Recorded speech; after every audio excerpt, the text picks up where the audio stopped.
রাধে রাধে সবাইকে। আর আজ হলো রবিবার। আজকে ভাবলাম ব্রেকফাস্টে একটু সুজির উপমা বানাই। তো সুজির উপমা বানানোর জন্য প্রথমে আমি কড়াইতে একটু সুজি নিয়ে নেবো, দিয়ে লাল লাল করে ভাজবো। লাল লাল করে ভাজা হয়ে গেলে ওই সুজিটাকে আমি তুলে রাখবো। এবার সুজিটা যখন ভাজা হয়ে যাবে তারপরে আমি একটু সাদা তেল দিয়ে ওখানে কারি পাতা অ্যাড করে দেবো। এবার কারি পাতাটা অপশনাল। এবার কারি পাতা দেওয়া হয়ে গেলে এক্সট্রা ফোড়নের জন্য আমি একটু কালো সর্ষে আর একটু জিরে অ্যাড করব।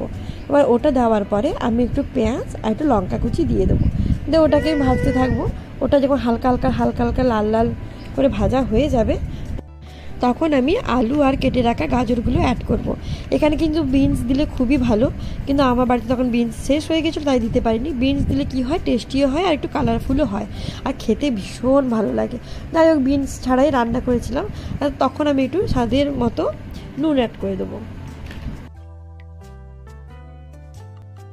এবার আমি একটু ঢাকা দিয়ে ভাজবো। ঢাকা দিয়ে ভাজলে একটু সেদ্ধটাও তাড়াতাড়ি হয় আর ভাজাটাও ভালো হয়। যাই হোক, ভাজা হয়ে গেছে। ভাজা হয়ে গেলে তাতে আমি একটু বাদাম আর একটু কিশমিশ অ্যাড করে নেবো। বাদাম আর কিশমিশ অ্যাড করে সত্যি খেতে খুব ভালো লাগে, একটু ক্রাঞ্চি লাগে, একটু মিষ্টি লাগে, ফ্লেভারটা খুব ভালো লাগে। এগুলো নিয়ে সব কিছু ভালো করে ভেজে আমি ওই ভেজে রাখা সুজিটা আমি এর সাথে অ্যাড করে দেবো। এবার তার সাথে আমি একটু জল দেবো, তাহলে সেদ্ধটাও তাড়াতাড়ি হয়ে যাবে।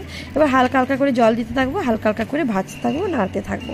এবার বেশি জল প্রথমে দিয়ে দেবো না, তাহলে নষ্ট হয়ে যাবে, খেতেও ভালো লাগবে না। হালকা করে আমি জলটাকে অ্যাড করব, একটু ভাজবো, একটু অ্যাড করব। যাই হোক, এইভাবে তৈরি হয়ে গেল আমার সুজির উপমা।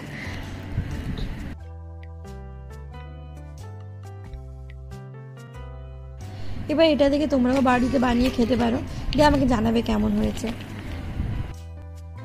আর এই যে আমাদের নাটখান নাড়ুগোপালের কাণ্ড দেখো, পুরো বাড়ি এখন সারাদিন গাড়ি নিয়ে এদিক ওদিক। যদি হাতের কাছে গাড়ি না থাকে, হাতের কাছে যা থাকবে, চিরুনি, কোনো বক্স, কোনো বাসন, সব কিছু নিয়ে ভু করে গাড়ি চালাতেই থাকবে। বাড়ির একবার এই প্রান্ত থেকে ওই প্রান্ত, একবার ওই প্রান্ত থেকে এই প্রান্ত। আর এখন আদৌ হাঁটতেও শিখেছে, একটু করে হাঁটবে আর একটু করে ধপ করে পড়ে যাবে। তো ওকে এই জন্য সবসময় সাবধানেই রাখতে হয়। এখন এই টাইমটা খুব ডিফিকাল্ট টাইম বাচ্চাদের, কখন কোথায় ঠোকা লেগে যাবে, কখন পড়ে যাবে, সারাক্ষণ আমাকে পেছন ঘুরতে হয়। বাড়ির সবাই ওকে সবসময় নজরে রাখে, কখন এখানে ঠোকা লেগে যাচ্ছে তো কাঁদছে, কখন পড়ে যাচ্ছে। যাই হোক, এইভাবে কাটছে আমাদের রবিবারের দুপুর।